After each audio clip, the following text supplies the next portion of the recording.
আমি চলে যেতেছি। আমার তুই আর জানো না বাবা, তুমি ছেলে থাকতে পারবো না। তুমি ছাড়া তো আমার কেউ নাই, আমার একটাই সন্তান তুমি। বলতে আর ঢং করম লাগবো না, চলো। টাইমটা একেবারে খুব ভাষায় লাগতেছে, চলো। যাই না, থাকতে পারবো না বাবা না। বাজার বাজার হায় আল্লাহ, এটা কি বস্তি নাকি? এই তুমি আমার এটা কোথায় নিয়ে আসছো? এই বাসাটা ভাড়া নিচ্ছে, আজকে থেকে তুমি আর আমি এই বাসাতেই থাকবো। কি এই বাসা তুমি ভাড়া করছো? এই তুমি না বড় লোকের ছেলে, তোমার নতুন বউরে তুমি এরকম টিনের একটা ভাঙ্গাচোরা বাড়িতে রাখবা? আসলে আমার কাছে তো টাকা নেই, ভালো একটা বাসা নিতে হলে তো টাকা পয়সা লাগবে। আমার হাতে টাকা আসো, তারপর একটা ভালো বাসা ভাড়া নিব।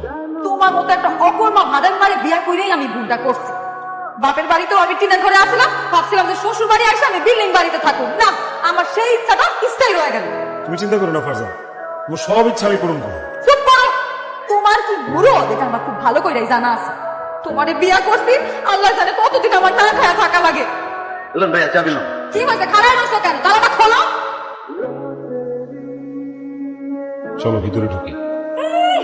এমন ভাবে কইতাছে ভিতরে চলো, জানি সে রাজপ্রাসাদ ভাড়া করছে বউ রাখার জন্য। রাজপ্রাসাদে আমারে ঢুকতে কইতেছে। সি সি সি সি সি সি, এত খারাপ তোমার রুচি?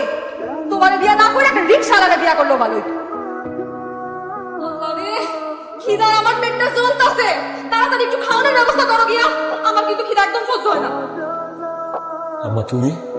বাজার তখন আগে খাবার নিয়ে আসছি, খাবার নিয়ে চিন্তা করতে হবে না। যাও মা, হাত মুখ ধুয়ে আসা, ধুয়ে আসা খাবারটা খাও। খুব ভালো করছে আম্মা, খুব খিদা পাইছিল দুজনের। দাও, এই আসো ফারজানা, হাত দিয়ে নি খামো, আসো আসো আসো। এই তোমার মা তোমার জন্য খাবার নিয়ে আসতে, সেই খাবার তুমি খাও, আমি এই খাবার জীবনে মুখে দিব। কেন? খাওনের কি দোষ? খাওন কেন তুমি মুখে দিবা না? কারণ এই খাও তোমার টাকায় কেনা না, তোমার নিজের ইনকামের টাকায় কেনা না। এই খাও তোমার বাপের ইনকামের টাকায় কেনা। আমার স্বামী থাকতে আমি অন্য কারো ইনকামের টাকার খাবার জীবনও খাইতে চাবো না। অন্য কারো ইনকামের খাবার মানে? আমার বাবার ইনকাম, আমার বাবা তোমার শ্বশুর, সমস্যা কি এই জায়গায়? না, আমার স্বামী যদি না থাকতো, অথবা আমার স্বামী যদি মইরা যাইতো, আমার স্বামী যদি লেখা লুলা হতো, তাইলে আমি আমার শ্বশুরের ইনকামের টাকা খাইতাম। কিন্তু তুমি তো সুস্থ সবল বাচ্চা আছো, তাইলে কেন আমি আরেকজনের টাকার খাবার খাবো? সবুজ একটা কথা শুনে রাখি, তুমি যেদিন নিজে ইনকাম কইরা না আমার খাবার কিনা এনে দিবা, সেদিন আমি খাবার খাবো। এর আগ পর্যন্ত আমি কোনো খাবার খাবো না। তুমি এটা কি বলতেছো মা? আমার সবুজ সারা জীবন একটা দিনের জন্য কাজ করে নাই, আর সে এখন তুমি কাজ করে ইনকাম করে খাওয়াইবো, এটা কেমনে সম্ভব? সে কিভাবে টাকা ইনকাম করবে, কিভাবে রোজগার করবে, সেটা তো আমার দেখার বিষয় না, সেটা তার ব্যাপার। কিন্তু তার ইনকাম করা টাকায় যতদিন পর্যন্ত সে খাওয়ান কিনা এনে আমার না দিব, ততদিন পর্যন্ত আমি কোনো খাওয়ান দিতে দিব না। না ফারজানা, তোমার না খেয়ে থাকতে হবে।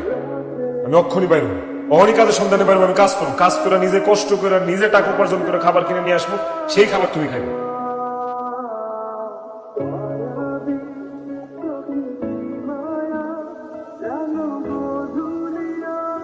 এই তোমার আসার সময় হইলো? একটা মানুষ যে সারাদিন না খায় ঘরটার মধ্যে পয়সা আছে, সেই দিকে তোমার কোনো খেয়াল আছে? আর এই ব্যাগের মধ্যে করে কি নিয়ে আইছো? এই ব্যাগের মধ্যে কিছু বাজার আছে, চাল ডাল আলু 1 লিটার তেল। যাও রান্না করে নিয়ে আসো, খুব ক্ষুধা লাগছে, দুজন মিলা খাবো। যাও।